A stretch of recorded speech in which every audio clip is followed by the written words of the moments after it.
ഒരു തൈ നട്ടു. തൈ വലുതായി, കൂടുതൽ ഇലകൾ വന്നു. തൈ മരമായി.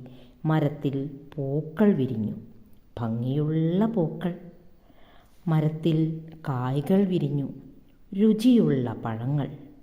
തേൻ നുകരാൻ വണ്ട് വന്നു, പൂമ്പാറ്റയും തുമ്പിയും വന്നു, കുരുവികൾ വന്നു.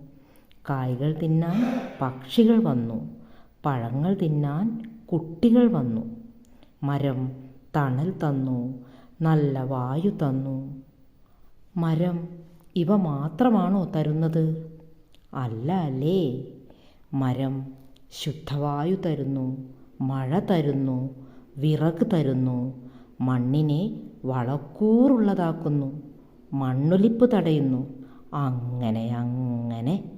ആരാ ഈ മരം വെച്ചത്? ആരോ